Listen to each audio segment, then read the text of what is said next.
Hello and welcome back once again to the Inquisitor podcast with me, Marcus Cauchi. Today my guest is a return guest, Dave Brock. Many of you will be aware of him because of his fabulous book, The Sales Manager's Survival Guide.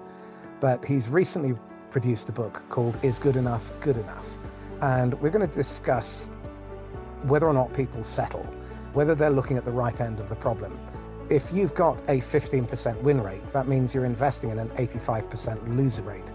And we're going to look at things in a contrarian fashion.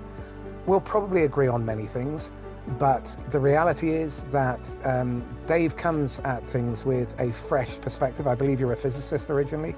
Yes. So Got a good memory. Absolutely. Well, he approaches things from a scientific perspective and a human perspective, and he's a pragmatist. And one of the really surprising things about his book is his co-author is Claude AI. And in fact, Claude wrote the foreword, or a foreword to his book, and he's not apologetic about it. He didn't abdicate to it. He used it as a thought partner. And that's something else that we're going to explore today as well.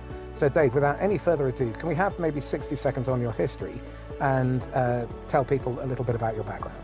Well, thanks so much for having me, Marcus. Not many people know that I was actually on the track to get my PhD in applied physics, but I jumped out of the university and research system into business, had a business career. Today, I run a boutique consulting company called Partners in Excellence, and we work with primarily very large organizations around the world in kind of business strategy and go-to-market strategies. And then, as I said, I authored a number of years ago, Sales Manager's Survival Guide, and just released it, just hit the streets about 2 days ago. My new book is Good Enough, Good Enough, and the subtitle is Mindsets and Behaviors for Sales Excellence. Excellent. So Dave, you write about people staying busy while underperforming their potential. Mm-hmm. Where do you see people moving every day but not actually going anywhere? Well, we see this all the time, is we see people going through the motions. We see people confusing being busy in activity levels with producing the desired outcomes or achieving the goals that we are setting for ourselves as human beings, as individuals or professionals. And so we get distracted by it, and we have these kind of reinforcing loops built into our systems that reinforce those behaviors. So for instance, we see so many leaders with activity metrics. So they're reinforcing, perhaps mindless activity rather than looking at what are the critical activities that we need to do to achieve our goals. What are the critical things that we do, and do we have the behaviors that enable us to try and achieve those goals? And one of the behaviors I outline in the book is accountability. And accountability is, I sit down with all sorts of people, and what I hear are excuses. They're good excuses, but I very seldom hear real accountability. And what you see in high performers is they fail, they try and understand what they did, and they try and change it, and they take personal accountability for that failure. Even though the loss of failure may have been very reasonable, they constantly try and figure it out and hold themselves accountable. They don't blame the competition, the price, the products, or anything like that. They say, I can control what I can control, and what I'm going to do is look at how I am accountable for those things and that I do those things. Well, that raises some really interesting questions about beliefs, values, and mindset. Yep. The first one is that accountability is something you do yourself. Mm-hmm. Don't hold other people accountable. That's generally being a supervisor, and you're normally beating people either with a stick or a carrot. Mm-hmm. The second thing is that high performers believe they have agency, whereas Yep. those who don't perform so well abdicate that agency and blame, and they make excuses. And so it's really important that in the interview and selection process of candidates, in the promotion pathways, in terms of day-to-day reporting, we Mm-hmm. listen out for these qualities in the language Yep. because that tells us whether or not someone is very likely to be a top performer, and they improve incrementally. Last night I was on a call, and one of my clients, who's truly fabulous, Teddy Peck, was talking about his journey going from traditional seller struggling and then becoming much more buyer-centric. But the thing that drove him was that search for his own excellence and taking personal ownership. So what tends to look like progress in sales and leadership, but is actually slow decay? Let's explore that. Well, so again, I think through all sorts of different things that happen in business and in life, we tend to somehow get derailed and distracted and go in incorrect directions. And again, none of this is malicious. The issue a lot of times is we're just unconscious of what we're doing. Um, and so I think a lot of the decay ends up being, activity over outcomes and intent. I think a lot of this, when I look at overall organizational performance, both organization and individual performance is a lack of purpose, lack of aligned purpose, and lack of an aligned kind of direction of what we're trying to do. And what you see is in purpose is kind of this obscure, kind of maybe perhaps slightly philosophical um, word, but what is it that we're here to do other than achieve a goal? I mean, what do we stand for in our markets, with our customers, in our community, and those kinds of things? And what's our purpose? And when we get derailed from that purpose, we start accepting excuses. We start performing not to our full potential. Again, the interesting thing with this is we could be hitting our goals, and we could pat ourselves on the back saying this is all wonderful, but when we could be achieving so much more. And I, frankly, I'm a greedy person. I want to achieve as much as I possibly can. And so if you could always find a way to push yourself and say, what are the limits? How can you do this? And then later come back and say, how can I extend it anymore? It goes back to, so many, the continuous improvement stuff, the mindset stuff that Carol Dweck talks about, and all those kinds of things. Well, as I listen to you, what I'm very conscious of is that there is a culture within the sales community of this sort of metrics madness, the activity Mhm. porn, where people are fixated on how much you do instead Yeah, of asking better questions.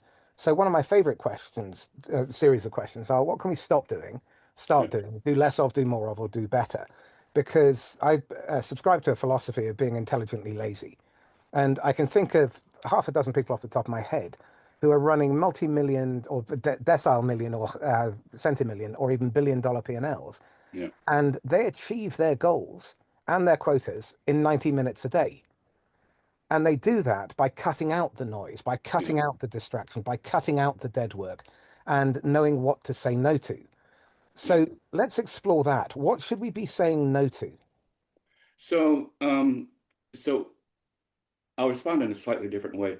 We tend to have, as human beings, a react respond mechanism.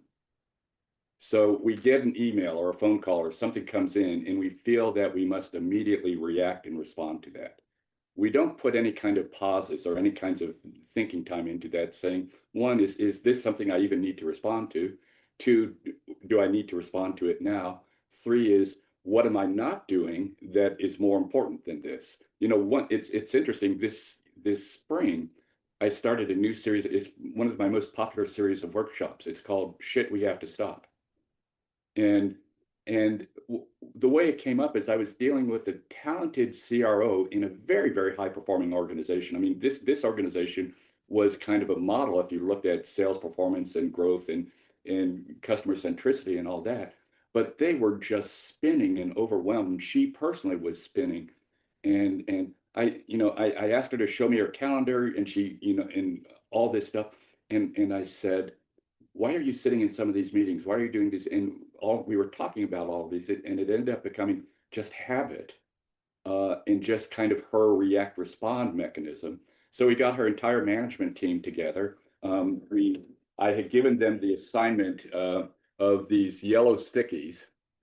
And I said, you each go out and buy 3 packs of these, and I want you to complete each pack. They had about 80 in these. I said, stuff that I'm doing that I could stop doing, stuff that I'm doing that's somebody else's job, stuff that I'm doing that's somebody else's job, but I don't know who it is. And you can imagine we had this whole team in this conference room, and we had three, big whiteboards, and we started, had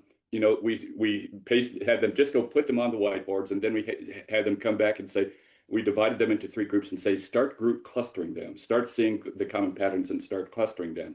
And what was interesting is on the stuff that they're doing that they could change, they found that it's just so much habit, so much things. This is the way I've always done things. And they started asking, why should I be doing this? It's a waste of my time. So we were able to just start changing mindsets a little bit there to have them start uh, um, start freeing up time. The two most important ones were the stuff that I'm doing that's somebody else's job. And what we found was in this particular group, there were about 5 or 6 clusters. And I said, so there's not a real clear identification of roles and responsibilities. There's not a real clear identification of workflows. And you need to sit down with them to start clarifying this and say, this is your stuff, this is my stuff, and here's how we work together. And then the third one, which was stuff that they were doing, which they didn't know who was responsible for, actually led to some organizational changes. We actually created some new roles in the organization because there were things like the simplest one was a deal desk, and all they were getting all tangled up with proposals and contracts and things like that. And so and it was taking a lot of sales time, it was taking a lot of management time, so we put in place a deal desk and some other structural changes. But I think what happens is you hear these are very, very high performers. They're very highly motivated. They pretty good on personal accountability and ownership, but they just get caught up in the day to day and don't step back to say, am I doing what's most important um, for me to be achieving my goals and for me to continually improve? And we don't take time to do that. Well, on purpose, I think if we translate it into what is the job that we all serve that needs to get done, and what Yeah. part do I play in contributing to that outcome? Yeah. And the question that I extract from what you said is, where am I mistaking motion for progress so I can stop wasting effort and unlock more upside without adding more work? And I think the challenge is um, people at all levels don't take the time to do that. Um, and again, we confuse motion with outcomes. We don't sit down and take the time. I call it the pause. We don't sit down to take the time to say, what is it that we're really trying to achieve here? What are the best ways to achieve it? What are the things that we might be overlooking? What might we change from what we're currently doing?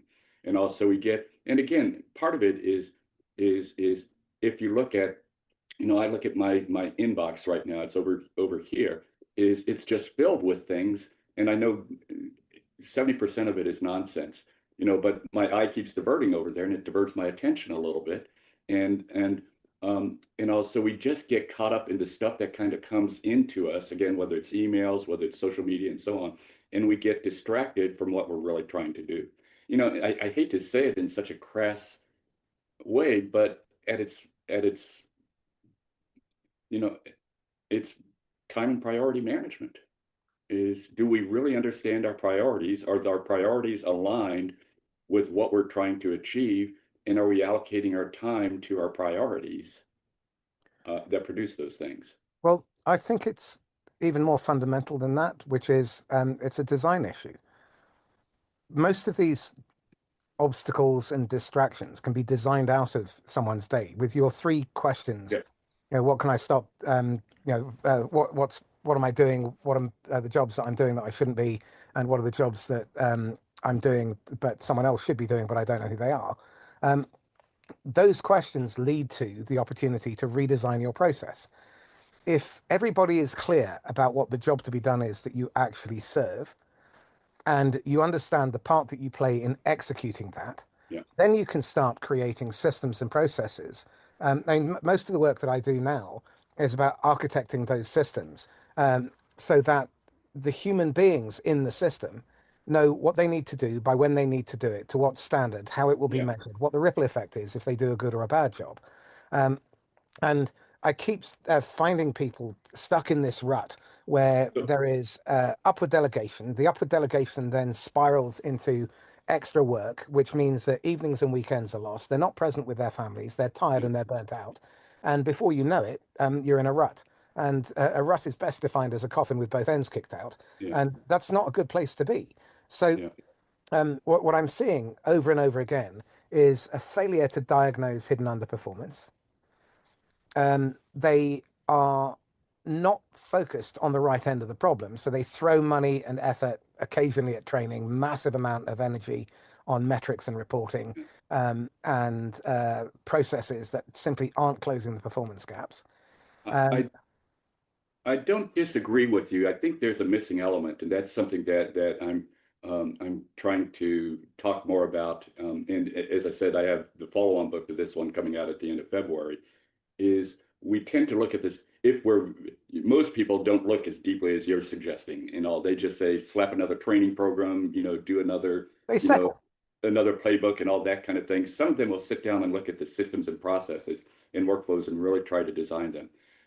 What I've discovered in the research and work that I'm doing is there's a critical element that we don't naturally include in designing the systems and processes, but what are the behaviors we need to really make these systems and processes work? And how do we incorporate those behaviors in how we design the systems and processes?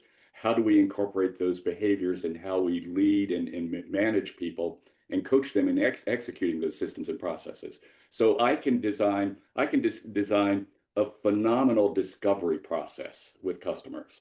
Um, I can, and I can teach people how to go through that.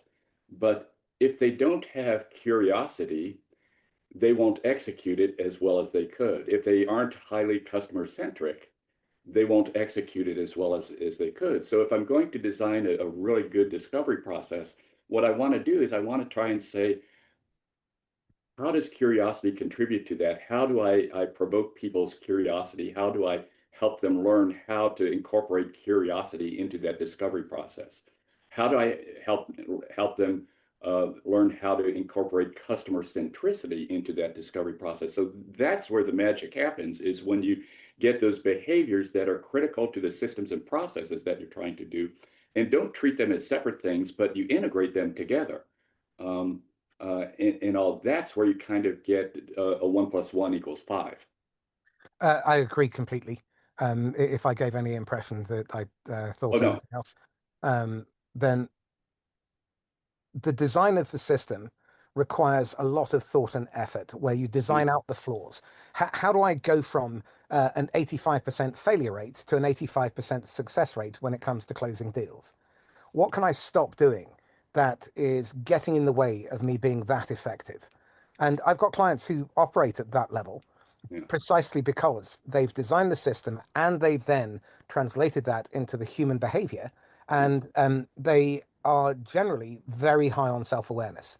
They're very high on curiosity. They have high degrees of compassion and they genuinely care about the customer achieving their outcome over and above hitting quota, making their number this month, the commission, because that is a symptom. They see it as a byproduct. It's not hmm, the job. And I think part of the problem is that incentives and how we are measured tends to drive a survival instinct in people, which means that they double down on the stuff that actually does us harm. yeah, So, what can we do to raise the bar in terms of the thinking of investors, boards, and leadership so that they're not propagating these, what are effectively zero sum games where they end up losing? And if they were a shareholder and they really gave it some thought, they would be livid at the yeah, amount of waste and dead work and rework and lost opportunity that's being left on the table. yeah. Well, I think the simple answer and a real answer is we're designing the wrong incentives and we're providing the wrong motivators. And also, we really need to start thinking about the incentives that we're designing, and we need to start thinking about if we desire these kinds of behaviors, if we desire these, and they're supporting these systems and processes, and if they execute them well, we'll be achieving these goals. What are the correct incentives that and metrics that we need to put in place that constantly reinforce that? And all, because people will do what they're measured to do. And so if we're just measuring on things that don't show them anything on customer centricity, if we don't look at anything around accountability, and things like that, um, and if our metrics don't hold us accountable for these things, help us become more accountable for these things, then things won't work. I mean, on paper they look nice, in practice they don't work. So I think again, we have to start looking at one is we have to stop looking at systems and processes and behaviors separately, but we have to look at them together and consciously say, what are the key behaviors that are critical to the success of this initiative that we're putting forward? How do I not only train and develop and coach people in the system that we're doing for this initiative, but how do I train and develop the behaviors that enable them to execute that system at the highest level possible? And then when I start seeing that, how do I measure and track that behavior, whether it's formal metrics or informal metrics? How do I know, Marcus, that you're a curious person in a sales call? Fair. Okay. Well, again, by the quality of your attention. Do you listen as a whole body experience? Are you fully present? Are you asking questions that show that you listened and you heard? And are you exploring things that most people would avoid?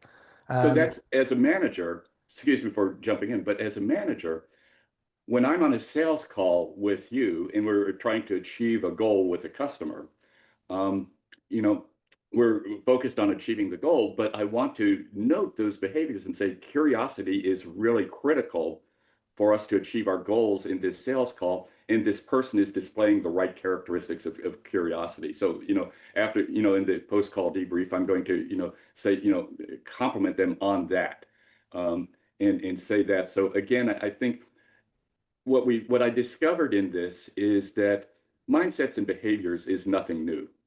Um, Systems, processes, and mechanisms are things that we build all the time. We've been treating them separately.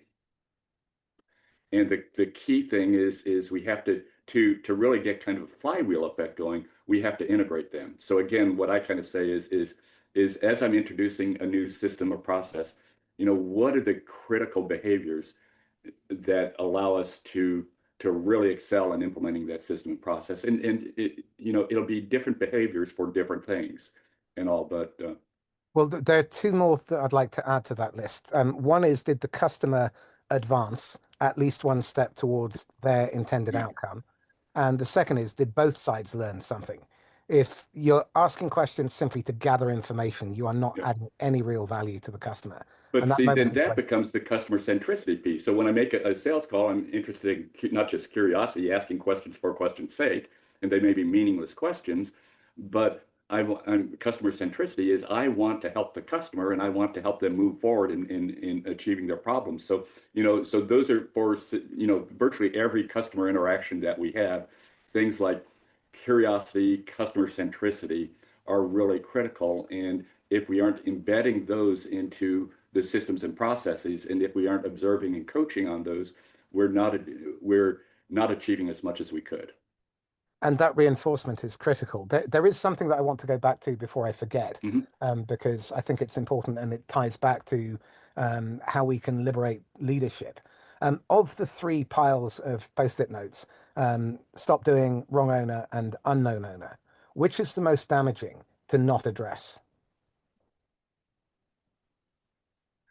Um, I think the most damaging to not address was the third pile and all, because that's work that is not technically our job, but we don't know where in the organization it should be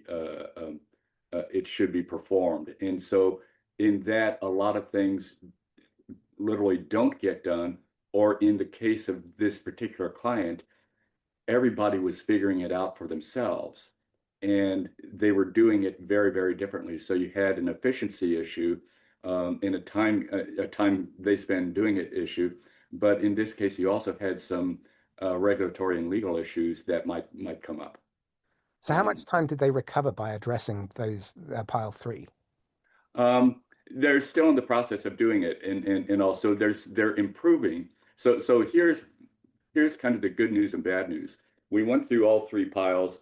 They simplified things and started structuring things and identifying critical issues. Piles 2 and 3 ended up becoming the most important. Pile 1 is one I'm continuing to harass them on because even though they said I can stop doing these things. I'm scheduling these meaningless meetings. I'm doing these things. They fall back into bad habits. And how much of their working week is taken up with stuff that they should stop doing? It's hard to tell. I mean, the interesting thing is they said at the end of the workshop and subsequent ones I've done is this won't cause you to work any fewer hours.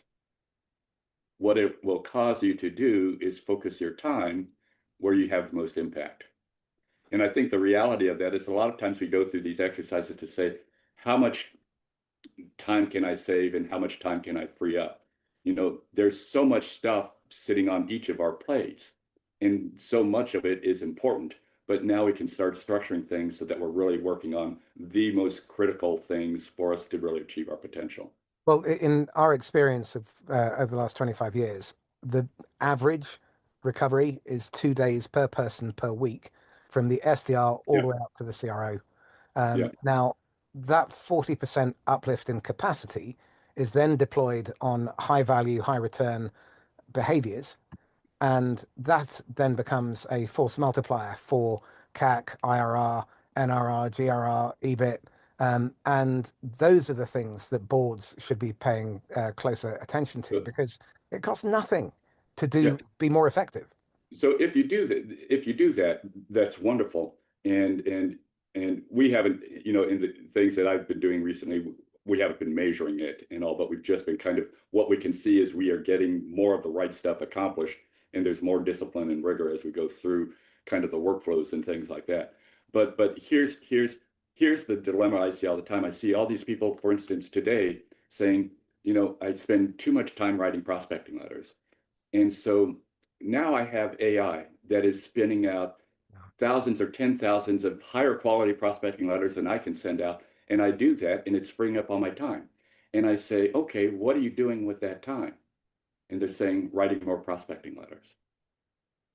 And see, so that's kind of a leadership issue.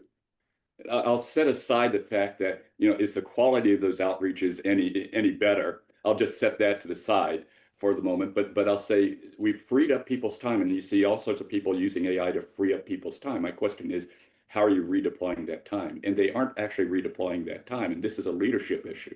And the leadership issue is saying, I want to take you from we've recovered 50% of your time for doing prospecting outreaches, prospecting letters.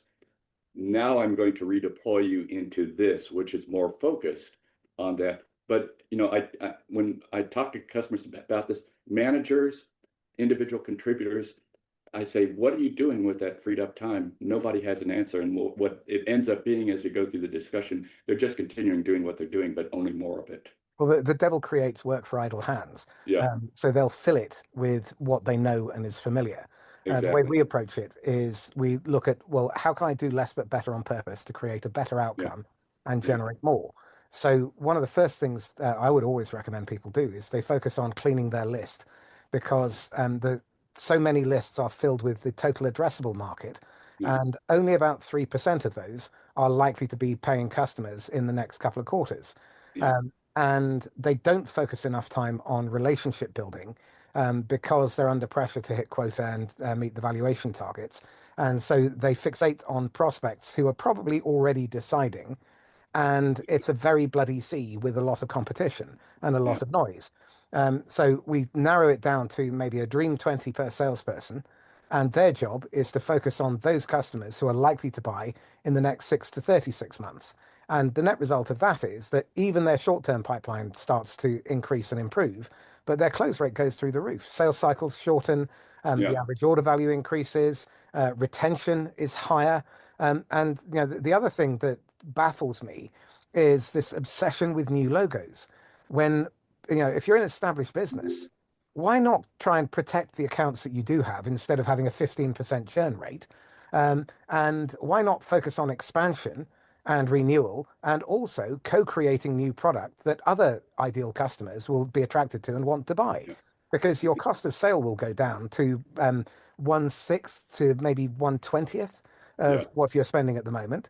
Your average sales cycle length will reduce by up to 70%, Yeah. and you don't then have to sprint to stand still. Yeah. Yeah. Well, and again, I think we've seen kind of these pendulum swings, in particular in the technology marketplaces, is you see the pendulum swings, has been in the past 10, 12 years has been on net new customer acquisition.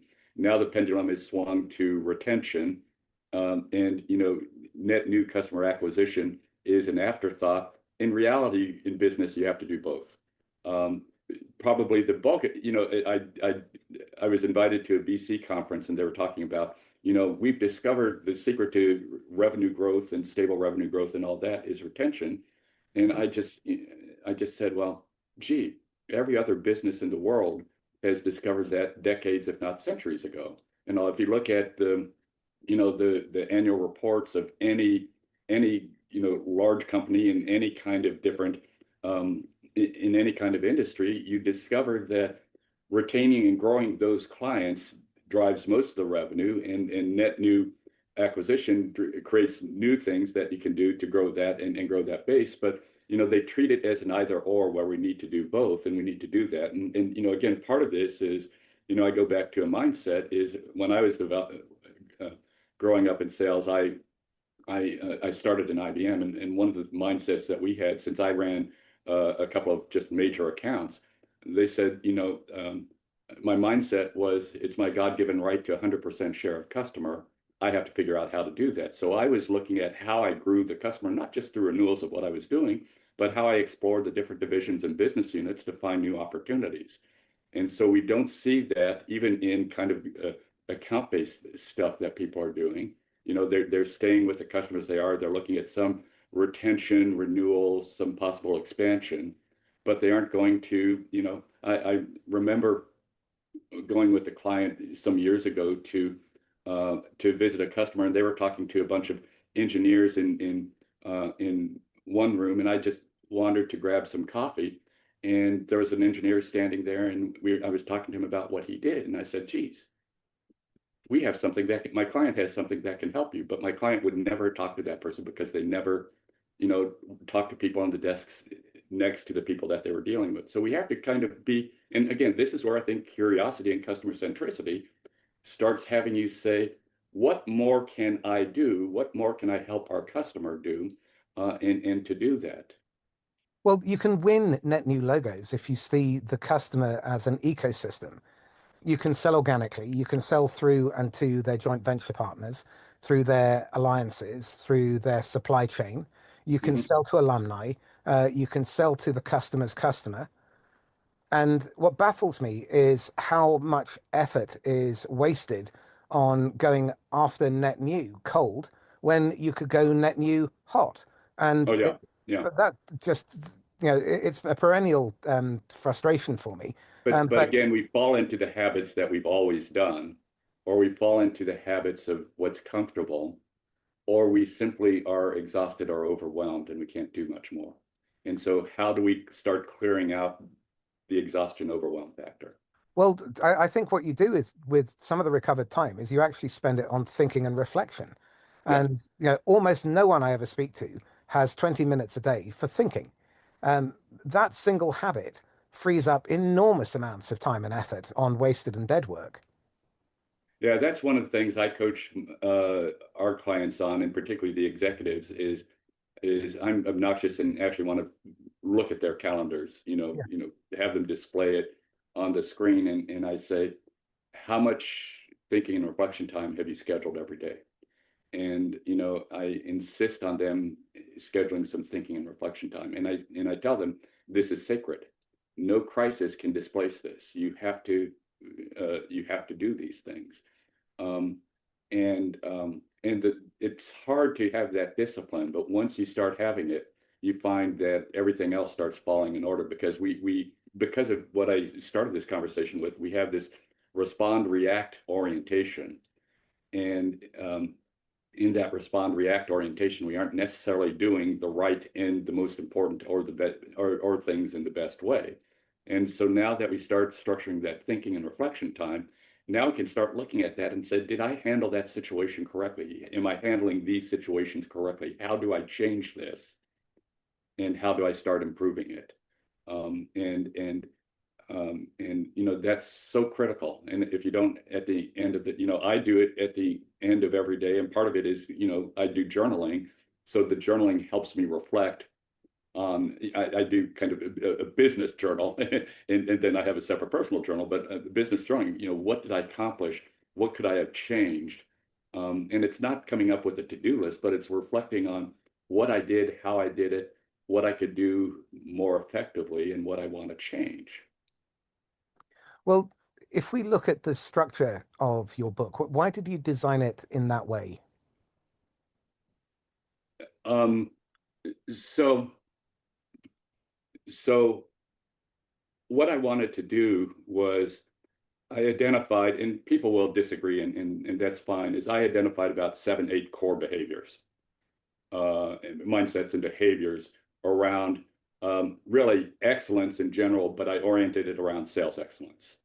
And the order, I think I got the order right, but it could be in any order. But what I wanted to do is provide kind of an overview of what is the challenge facing us, what is the challenge to achieve our full potential, why are we settling for less than we could achieve, and then I started walking through the behaviors, which start with curiosity, customer centricity, accountability, comfort with ambiguity and complexity, um, discipline. And this is what we've been talking about. Am I disciplined in the way I do things? Do I have a structure to my day? Do I have a structure in the way I do things? And those kinds of things. Um, and we go through that. Another part is I address in the book, and I address these at the end because I wanted to walk through the behaviors. Then I wanted to walk through failure, a diagnosis of failure. And I came up with this. Our mutual friend Lahat is probably one of the best experts on failure that I've ever seen. And not through his personal experience, but he's done a lot of thinking. I'm trying to convince him to write a book on that.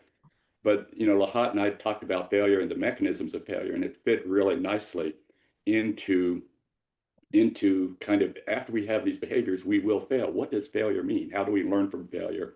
How do we not become overwhelmed?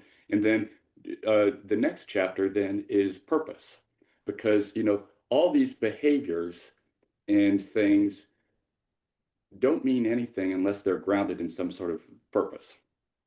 And so what's our purpose? And I didn't want it to be philosophical or anything like this, but what are we as individuals trying to achieve? It's not, do I want a certain income or things, but what is my purpose and what I'm trying to do? The thing too is we lose our purpose every once in a while. How do we lose and how do we regain our purpose? Or sometimes our purpose changes. One of the interesting things, and I shared in the story, is to some degree, I had lost my purpose over the last couple of years. Even though I have very, very high, we have very, very high revenue, and we're very well known as a consulting company. We do lots of big projects.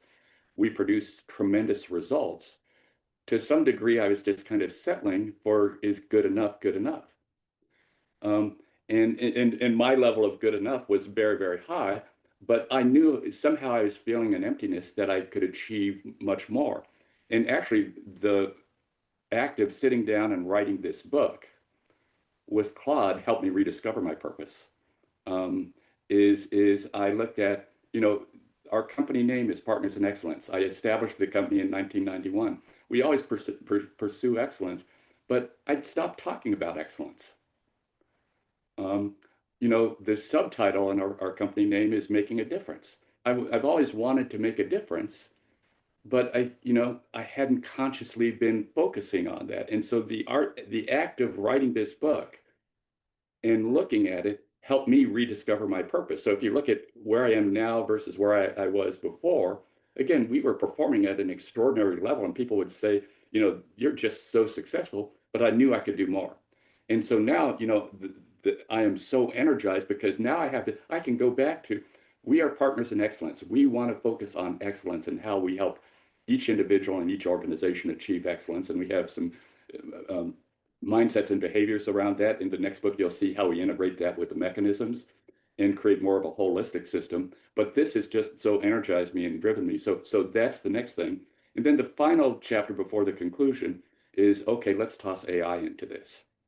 Well, I want to explore that in some detail. So, when you were working with Claude, what did you do to make Claude your thought partner instead of just abdicating and having it churn out, the first response? Well, first, the way I started this, the process was really fascinating. Is is I've had some publishers at me wanting me to write a book. I've had my second book. I have 10 drafts of my second book. And I've been That's stuck. familiar. I've been stuck for years and years and years. And each year I write a new draft of the book. And it's a slightly different perspective. It's updated, but I keep getting stuck. So what I did is I uploaded it to Claude and I said, Claude, also have 4,000 blog articles.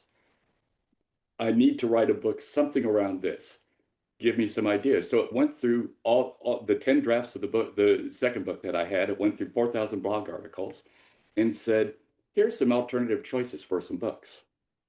And it went through a whole bunch of things. A lot of it was fairly mechanical about how to develop sales processes or sales methodologies or hiring the best or leadership kind of things. And it came up with this idea around sales excellence. And I said, go into that a little bit more. What would that look like? And we went back and forth, and and truly, it's a thought partner. I said, you're missing a lot of points about this. And what it was as if as you and I talk, I'm learning a lot and growing it myself and having some new perspectives. That was my same experience with Claude. So I went back and forth with Claude to do this. And over a period of several days, we refined a very detailed outline, a chapter by chapter outline for this thing. But what it really did is it provided me a very different perspective than I had before. It helped me recognize things. If you look at 4,000 blog articles, there are patterns about what I write about. And it was identifying those patterns. And all of a sudden, it kind of slapped me in the face that said, I'm obsessed with these issues. I might as well do a book around these things. So it helped me do that. Um, And what did you learn about the limitations that you'd put on yourself? Because my experience of working extensively and over a prolonged period with AI is that it opens my eyes to fresh perspectives, and I'm moved out of my perception into having range and depth. yeah. I'm curious what your experience was. It's very much the same. It really opened me up to some new perspectives. I mean, I particularly like both Claude and Gemini. Um, ChatGPT is just going to say, "Gee, Dave, this is a wonderful chapter. You might rephrase a few things," but Claude and Gemini will come back, and they're too polite to use these words and say, "Dave, you really messed up on this one." Um, but they'll come back and say, "Your argument is a little weak here. Have you thought about these issues?" And all of a sudden, I think about it and say, I completely missed that. And so it's that interaction as a thought partner, as a debate partner, and part of it is I train it to hold me accountable for these things. I train it to behave in a certain way, so I get it that way. Um, and so it's just such a phenomenal, really thought partner, debate partner, calls me on my stuff and elevates the level of my own level of thinking tremendously. And that's how I use AI every day, um, separate from the book, and it's how we're providing tools to our clients with AI that profoundly elevate their level of thinking. What we've done with AI, what I think too many people have focused on with AI is the time it saves me and the work it does for me. And earlier we were talking about, well, what do we do with the time that's saved? And I'm using AI not to save me time, but to help me think much better and help me execute much better. And it's that itself ends up saving me more time than can you write 1,000 prospecting letters for me? Well, I think what most people have done is they've done more of what they already do badly, but Yeah. now they've done it at scale and pace. Well, And the terminology I have for it is AI amplifies who you already are. So if you are a deep thinker, thoughtful, and you're really looking to grow and change and evolve in what you're doing, AI is a tremendous partner for doing this. If you are a lazy idiot, AI is really good at making you a much bigger idiot. And also what it's who we are and what we bring into the AI experience. All AI will do is amplify that. It won't change it. And so when you're using AI, one of the things that I would always recommend to people is have it operate at temperature zero and feed it the instruction, tell me why I'm wrong, and go and find evidence to prove me Yeah. wrong. If you don't do that, you'll be pandered to and it will just stroke your ego. And that's lethal. Well, and one of the things that in the tools that we provide our clients, in all is what we do is we expressly instruct the the tool not to give answers, but to help the person discover the answers for themselves. And so we have these conversations, and it may be on a certain topic, for instance, maybe strategic planning or something like that, is we're trying to develop a strategic plan, what should I be thinking of? And it'll walk you through that. And where most people will say, give me a strategic plan for my company. And if you put that prompt, if you put that into a chat box in our tools, it would say, I can help you think about and develop the strategic plan. And it'll keep asking you questions for you to discover it yourself. So what happens is, one, you learn more, you internalize it more, you own it more, and it's probably much more accurate because here, when we're going through these things where we aren't giving specific answers, we minimize the impact of hallucinations. I don't know. I've seen people actually develop strategic plans by saying, this is our company, we're in this industry, here are our competitors, here's the things we want to do, develop a strategic plan, and it invents garbage. It looks really good, and you could have a kind of pretty fancy, and it'll even, if you're using Gemini, it'll even churn out a nice board deck. But it's all hallucination. But here is, if all I'm doing is asking you questions, if I'm bringing in knowledge, expert knowledge from something in patterns that I've recognized and asking you questions, you develop the answers yourself. And again, the process of what you learn, how you grow, the personal ownership you have of that is far greater than anything else. Absolutely. Dave, we've come to time. Um, what question haven't I asked that I should have? Oh, this has been real. You've covered so much. I really appreciate it. And there are always so many more questions, but this would take another 10 hours. And You're very welcome to come back. good. Well, this has been such a fantastic discussion. These are the discussions I really relish, and it's such a great opportunity to talk to you about this. Thank you. Well, would you come back for the release of the book in February? Absolutely, absolutely. Yeah, and there what you'll see is again, I consciously separated the mindsets and behaviors from the systems, processes, tools, organic metrics, and all that, because it would have been an 800-page book if I combined it. But here, what I'll do is I'll take the mindsets and behaviors and integrate them into the mechanisms and say, these don't stand alone. If all I do is, if for instance, maybe the last thing I should say is, if all we do is focus on mindsets and behaviors, we still won't achieve our full potential because we have to have those systems and processes to do that. but we can't be thinking of them as two separate pillars that we work on. We have to start thinking of them as integrated pillars. So if I'm developing a new process, what are the key behaviors that are critical for the execution of that process? And how do I reinforce those in the implementation of the process?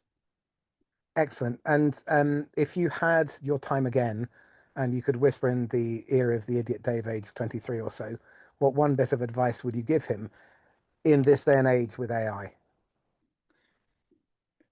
Being constantly curious and trying to learn is a foundational behavior.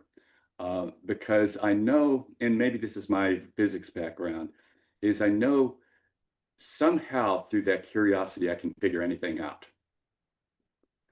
And so I would say, at Dave at age 23, well, I'm aspiring to be 23. I'm really in my early 20s. I just have been ridden hard and put away wet. But at age 23, I would say constant curiosity and leverage things like AI to help you become more curious and help you learn more and help you develop different perspectives. Because again, it's such an amplifier. It is, if I've been using LLMs actively for about 3 years now, and they keep getting better. And again, my level of personal performance, my level of performance with my clients, and my clients' level of performance has just skyrocketed. Lovely to hear. How can people get hold of you? It's DA Brock at excellence.com. It's the word excellence without the last E. I'm not quite that excellent. I'm almost excellent. Um, and or on LinkedIn, or my blog is partnersinexcellenceblog.com. Dave Brock, thank you. Thanks so much, Marcus. This has really been a fun conversation. Absolutely. And looking forward to seeing you again in February. In the meantime, stay safe, happy selling. And if you found this useful, insightful, then please get the book. It's well worth a read. Apply it and do the exercises and map what happens by tracking it. Keep a journal, capture your lessons, and then report back to Dave or to myself, because both of us would be exceptionally curious how you're achieving excellence incrementally. Don't try and eat the elephant in one big mouthful, and have a great time playing with it, because experimentation will cause you to grow faster than trying to boil the ocean. So without any more further ado, Dave, thank you.